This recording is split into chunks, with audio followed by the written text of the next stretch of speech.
Hello, কি পরিস্থিতি সবার? বিদেশে বাঙালি জীবনের আরও একটি ব্লগ নিয়ে চলে এসেছি তোমাদের কাছে।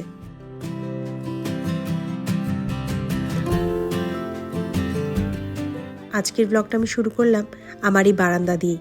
গত দুদিন বেশ গরম ছিল, আজ আবার দেখছি একেবারে ওয়েদারটা ঠান্ডা, বেশ ঠান্ডা জানো তো, মানে গায়ে একটা মোটা সোটা কিছু চাপিয়েই তবেই বাইরে বেরোনো যাচ্ছে।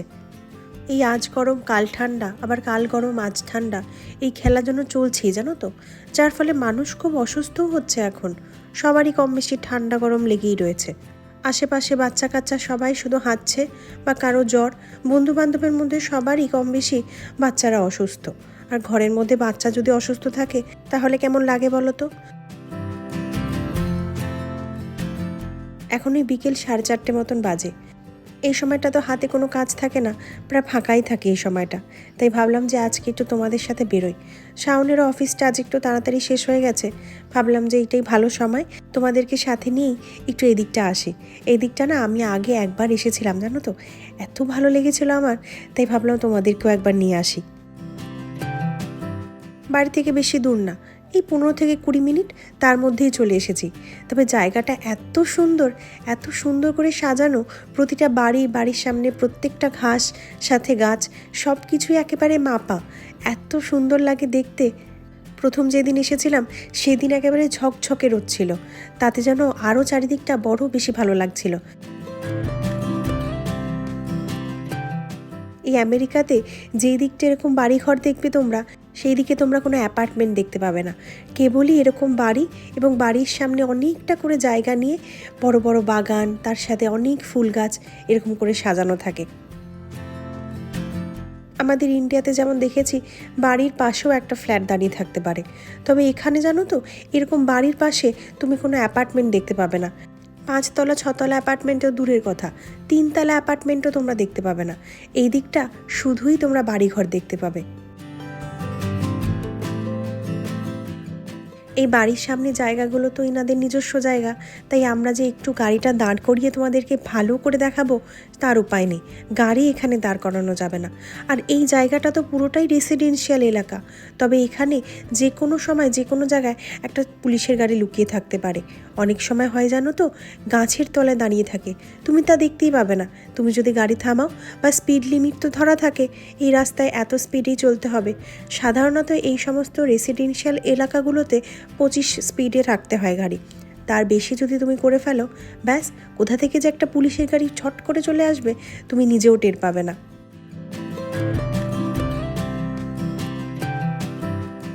আমাদের ইন্ডিয়াতে তো আমরা বাড়ির পাশে ফ্ল্যাট দেখে অভ্যস্তই, এখন তো ইন্ডিয়াতে আরও বেশি কমন হয়ে গেছে ব্যাপারটা, এলাকাতেও একটা করে ফ্ল্যাট হয়ে যাচ্ছে। কিন্তু এখানে দেখো এই সমস্ত বাড়ির পাশে তুমি একটাও ফ্ল্যাট বা অ্যাপার্টমেন্ট দেখতে পাবে না, অন্তত আমি যে দিকটায় থাকি সেই দিকে তো আমি এখন অবধি দেখিনি। আর এই সমস্ত বাড়ি নিজস্ব বাড়ি, অনেকে আছেন ভাড়া দিয়ে দেন, তবে বেশিরভাগ ক্ষেত্রে দেখা যায় যাদের বাড়ি তারা নিজেরাই এই বাড়িতে থাকেন।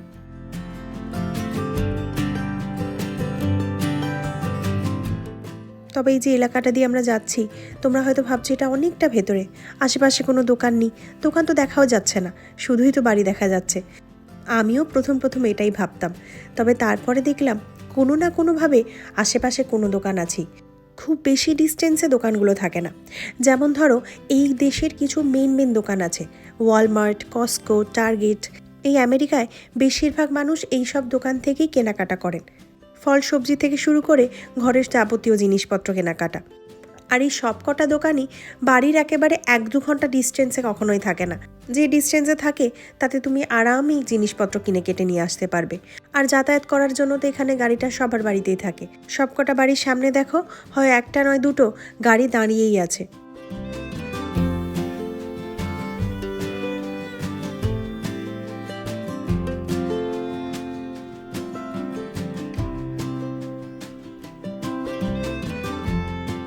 এই দেশের মানুষ দেখেছি বড় বেশি শৌখিন হন, নিজের ঘর তো খুব সুন্দর করে সাজিয়ে রাখেন, তার সাথে বাড়ির বাইরেটাও দেখো কত সুন্দর করে সাজানো।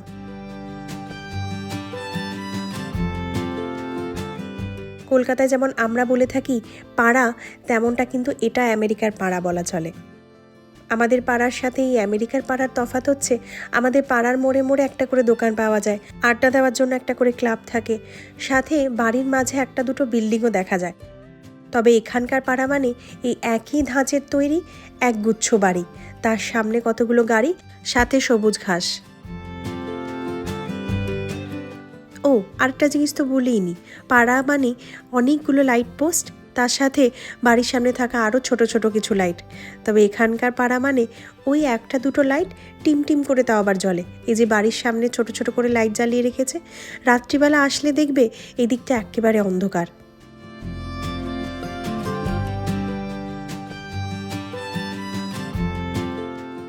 যেমনটা তোমাদেরকে বললাম না, এলাকার থেকে অনেক দূরে কোনো দোকানপাট থাকে না, তেমনটা এলাকা থেকে অনেকটা দূরে আবার কোনো স্কুলও থাকে না, এলাকার মধ্যেই স্কুল থাকে।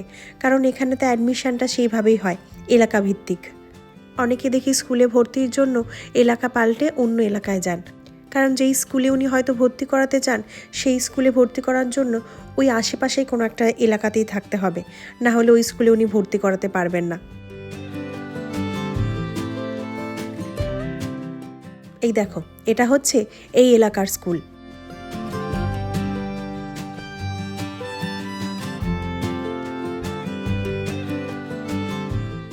কত বড় দেখো স্কুলটা, সে কোথা থেকে শুরু হয়েছে, এখনও চলছে। আবার স্কুলের সাথে লাগোয়া একটা বড় মাঠ বাচ্চাদের খেলাধুলার জন্য।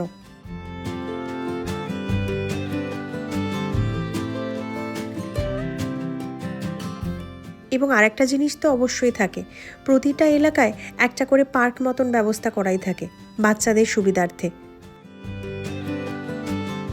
এখন যে দিকটা আসলাম, এই দিকটা চারিদিকে তোমরা শুধু অ্যাপার্টমেন্টই দেখতে পাবে।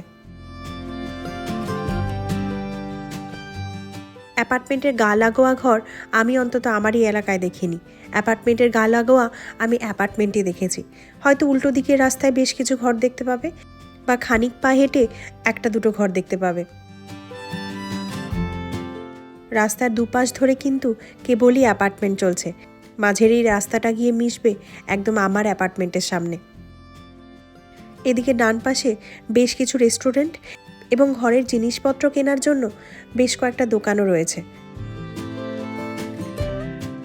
এই অ্যাপার্টমেন্টগুলো থেকেও খুব দূরে থাকে না দোকানপাট, মোটামুটি 20-25 মিনিটের ডিস্টেন্সে তুমি দোকানপাট পেয়ে যাবে।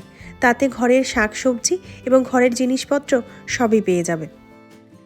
7:30 মতন বাজে এখন, চলে আসলাম ঘরে। আজ তোমাদের সাথে ডিনারে এই দেশের মানুষের পছন্দের একটা খাবার শেয়ার করব। দুটো থাই পিস দিয়েছো তাই তো? কি দিয়ে ম্যারিনেট করেছো? এটাতে দেওয়া হয়েছে আদা রসুনের পেস্ট, নুন, চিনি, লেবু, দই, টক দই, ডিমের মধ্যে দেওয়া হয়েছে গোলমরিচ, একটু লাল লঙ্কার গুঁড়ো আর চিকেন শান টিক্কা মশলা। এই সমস্ত কিছু দিয়ে এই মাংসটাকে আমরা ম্যারিনেট করে রেখেছিলাম ওই সকালবেলায়। তারপরে এতক্ষণ ফ্রিজে রেখে দিয়েছিলাম, ভালো করে যাতে মাংসের সাথে এই সমস্ত মশলা মিশে যায়। মোটামুটি ধরো তাও 10 ঘন্টা মতন ছিল, তবে তোমরা চাইলে 1-2 ঘন্টাতেও ম্যারিনেট করে রান্না করতে পারো। রান্নাটা হবে পুরোটাই এয়ার ফ্রায়ারে। এয়ার ফ্রায়ারে দেওয়ার জন্য ট্রেতে আমি এই ফয়েল পেপারটা র্যাপ করে নিয়েছি, সামান্য একটু অলিভ অয়েল মাখিয়ে নেওয়া হয়েছে। এবার মাংসটা এর মধ্যে দিয়ে তারপরে এয়ার ফ্রায়ারে দিয়ে দেওয়া হবে। অবশ্যই করে এই বাকি মশলাটা কিন্তু মাংসের সাথে মাখিয়ে দেবে, তাতে দারুণ একটা টেস্ট আসবে। শাওন এখানে তাই মাংসের প্রতিটা কোনায় কোনায় মশলাগুলোকে ছড়িয়ে দিয়েছে। এই দেশের মানুষ এই বেক করা খাবার বা স্যালাড জাতীয় খাবার খুব পছন্দ করেন। রাতের খাবারে বেশিরভাগই শুনি এখানকার মানুষ স্যালাড বা এরকম চিকেন বা চিকেন স্যালাড এই জাতীয় জিনিস খেতে বেশি পছন্দ করেন। রাতের খাবারটা এনারা অনেক তাড়াতাড়ি খেয়ে নেন এবং 9টা সাড়ে 9টার মধ্যে বিছানায় চলেও যান শোয়ার জন্য।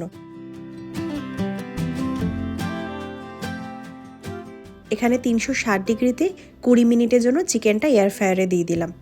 এই চিকেনের সাথে আমরা একটু স্যালাডও খাবো। স্যালাডটা শাওনি তৈরি করবে।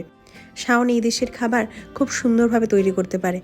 এই দেশের খাবার নিয়ে অনেক ভিডিও দেখে, অনেক আর্টিকেলও দেখেছি, পড়াশুনো করে। 20 মিনিটের মধ্যে ডিনার তৈরি। স্যালাডে আমরা নিয়েছি বাঁধাকপি, পেঁয়াজ, শসা আর এই চিকেন থেকে যে জুসটা বেরিয়েছে সেটার সাথে এই স্যালাডটাকে শাওন মিক্স করেছে, একটুখানি লেবুর রসও দিয়েছে। প্রচণ্ড গরম, তবে চিকেনটা কিন্তু খুব সফট হয়েছে। তোমরা যদি এই খাবারটা বানাতে চাও এয়ার ফ্রায়ার ছাড়া, তাহলে কড়াইতেই হালকা একটু তেল দিয়ে বা একটু বাটার দিয়ে চিকেনটা বসিয়ে ঢাকা দিয়ে দিতে পারো। তাতে দেখবে চিকেনটা তাড়াতাড়ি সেদ্ধও হয়ে যাবে আর রান্নাটাও ঝটপট হয়ে যাবে। এই রান্নায় কিন্তু তেল বা বাটার কোনোটাই বেশি পরিমাণে দেওয়া যাবে না, একদম অল্প পরিমাণে। মাংসের এই স্কিনটার ফলে আরেকটু বেশি তেল বেরিয়ে আসে, তাতে স্বাদটাও আরও দ্বিগুণ হয়ে যায়। আমাদের এখানে এখন রাত 9:30, অর্থাৎ ইন্ডিয়াতে এখন সকাল 7টা মতন বাজে। তোমাদের সকলকে শুভ সকাল জানিয়ে আমি আমার ব্লগটা আজ শেষ করি। আমার ব্লগ যদি তোমাদের ভালো লেগে থাকে তাহলে লাইক, শেয়ার এবং সাবস্ক্রাইব করো, এবং আমাকে যদি কিছু বলতে চাও অবশ্যই কমেন্ট করে জানিও। ধন্যবাদ।